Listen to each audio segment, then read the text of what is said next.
হয়তো ফেসবুকে স্ক্রল করতে করতে এই ছেলেটিকে অবশ্যই দেখেছেন। এই ছেলেটির ছবি অবশ্যই আপনাদের চোখে পড়েছে, কিন্তু এই ছেলেটির ছবি বারবার আপনার চোখের সামনে ভেসে উঠছে, তার কিছু কারণ বুঝতে পারছেন কি? এই ছেলেটির সাথে ঘটেছেটা কি? অনেক খবর দেখাচ্ছে। আচ্ছা, এই ছেলে সম্পর্কে আজকে আপনাকে বলি। ত্রিপুরার 24 বছর বয়সী MBA ছাত্র এঞ্জেল চাকমা, যিনি তার ছোট ভাই মাইকেল চাকমার সঙ্গে বাজারে যাওয়ার সময় কিছু দ্বারা জাতিগত গালিগালাজের শিকার হন। গত শুক্রবার দেরাদুনের একটি হাসপাতালে 14 দিনের মৃত্যুর সঙ্গে পাঞ্জা লড়ে অবশেষে মারা যান। 9 ডিসেম্বর এই মর্মান্তিক ঘটনায় ঘটেছিল। এঞ্জেল ঘটনার সময় বলেছিলেন, আমরা চাইনিজ নই, আমরা ভারতীয়। কেন সার্টিফিকেট দেখাতে হবে আমাদের? এই কথা প্রমাণ করতে।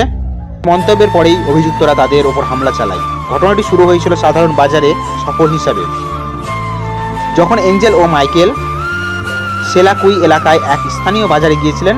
সেখানে একদল পুরুষ তাদেরকে জাতিগতভাবে অপমান করে এবং গালিগালাজ শুরু করে। এঞ্জেল তাদের শান্তভাবে উত্তর দেন, কিন্তু সেই উত্তরের পরেই পরিস্থিতি আরও উত্তপ্ত হয়ে ওঠে এবং হামলা হয়।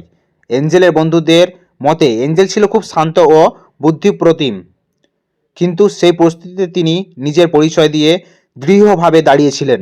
তবে সন্ত্রাসী হামলার পর এঞ্জেল গুরুতর আহত হন এবং মাইকেলও আহত হন। এঞ্জেলের আহত অবস্থায় হাসপাতালে চলাকালীন তিনি যখন সম্পূর্ণ চেতনাবোধ ফিরে পাননি। এঞ্জেলের মৃত্যু ত্রিপুরায় উত্তেজনা